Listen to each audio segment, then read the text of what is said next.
Donovan, you're 3 games in now playing with James. Just what have your initial impressions been of being a teammate of his? I mean, he sees the game at a different level. Sorry. I didn't even, like I said this arena, I didn't notice he only had 4 shots, but he's out here creating, making plays, doing different things. And then obviously his gravity, right? It opens the lane for everybody else. And it's just continuous, right? And he's coaching on the bench and in huddles. And that's why he's here. Did you think things would click as quickly as they have? I mean, at the end of the day, certain things are just basketball, right? Like, so, you're looking at, it's not going to take long for 2 really good players to figure out what they like. And then I got to give a big credit to role players like Jalen, Sam, obviously J.A., Quan, right? You're good. Everybody just continuing to find ways around what we do. Like, obviously, they know how I play, but for them to adapt to him so fast, right? Like, that's a testament, Dennis, and obviously Keon, to their mindset, where they're at, and figuring their IQ as well. But I definitely knew, like, for us, it wasn't going to be that, as hard as people, I think, made it out to be, as far as figuring out where we like to play. And we still haven't practiced, so we still have some more things we can figure out. We haven't gone over half our plays, or any of our plays, so hurry up, bro. So that's the good part. And there'll be bumps along the road. We'll figure things out, right? But obviously, started off great. What's going through your mind when Sam goes on a heater like that?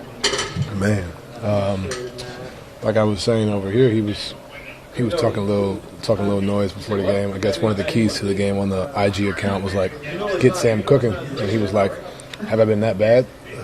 I didn't say yeah, but he took it. I guess he took it personally tonight. But to see a performance like that, like, that's incredible. And he was very rarely to see him go 0 for 5 or 0 for 6. So I knew at some point, even though he hit 3 threes the other night, at some point he was going to explode. But I didn't think it'd be that. Donovan, last year's trade deadline and this year's trade deadline, obviously the front office was active, and James obviously being the biggest trade of them all so far in those 2 years. Like, what is the significance in your mind of the franchise continuing to kind of go for it? I mean, I said it to Chris Fedor the other day, like, the time is now. It basically tells you what this is, and at the end of the day, we got to go out there and produce. I think we all feel the energy. We were playing well heading into this, and then for us to have the trade happen the day before the Clipper game, us to come into that Clipper game and do what we did, to come into SAC, our first game, a little clunky, figure it out, Denver, come back, win, and then tonight do what we did. Like, it's a testament to where our mental's at as a group, as a collective, everybody in this locker room. So, obviously, when ownership is aggressive, we understand that there was a belief in everybody in this locker room, so we got to go out there and do what we got to do. James has been one of the best players of his generation. How have you seen his style of play really influence others around the league? I mean, you look at what he's done with J.A. You look at every big, like even when he was in Philly with Joel, obviously Joel did his part, but being able to play that 2-man game, they were a toe away from a conference finals or finals in Brooklyn, right? Like, there's so many times he's been so close, right?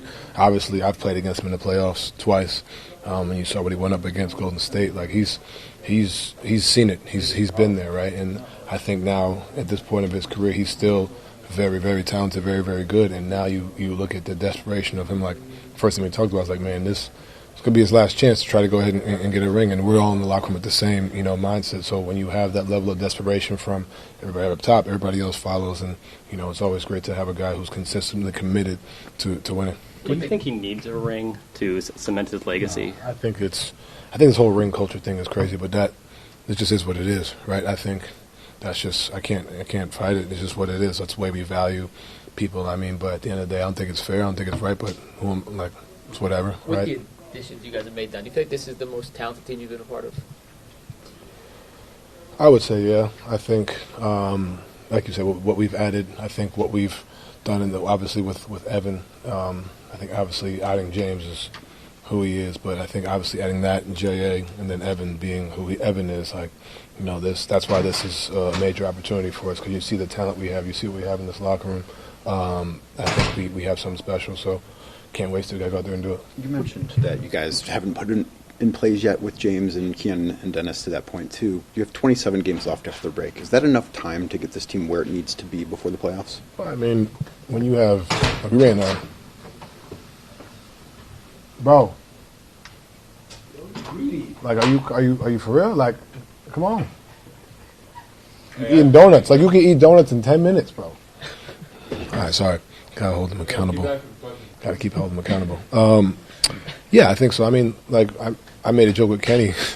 We made up a new play, Dennis and I. Like, the little come off the screen, the hand back in the flare. Like, we've never ran that. And Dennis made it up 2 games ago, right? Like, when you have that level of IQ in the locker room, you have that, I think it'll be fine. Like, you know what I mean? And even when we figure things out, and I think Kenny said in his press conference, like, he's going to let us do us, but also still be able to coach us. And I think when you have guys who are coachable, willing to listen, but also him giving us that freedom to go out there and kind of manipulate the game and figure things out, I think that's the best way to go about it. How does James's presence affect like how you play?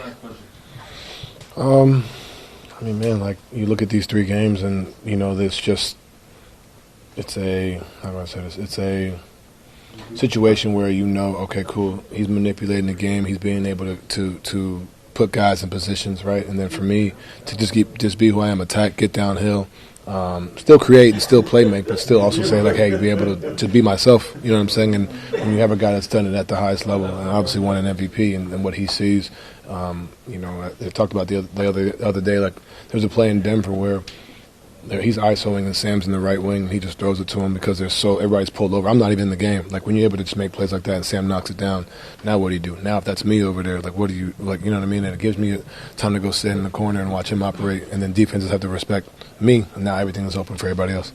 When you 3 stars moving around like this, we've never seen this before. How do you think we got here to that? I'm not saying it's a bad thing, but it's just we've never seen. This is the last question. No, one more. Just, you got sweat, so just put a sweatshirt on, like. Hey, this ain't about me. Lord. How do we get here? Is what you're saying? It's a different age. Like, it's just what it is, right? And you adapt. I don't know where it started, but, like, you adapt and you figure things out. Same thing on the court. It's a faster paced league. You just adapt to what's there. But I'm not mad at it. You know what I mean? So we just, hey, it's one of those things where you adapt and you try to go out there and do what you got to do. Thanks, Don. Thank you.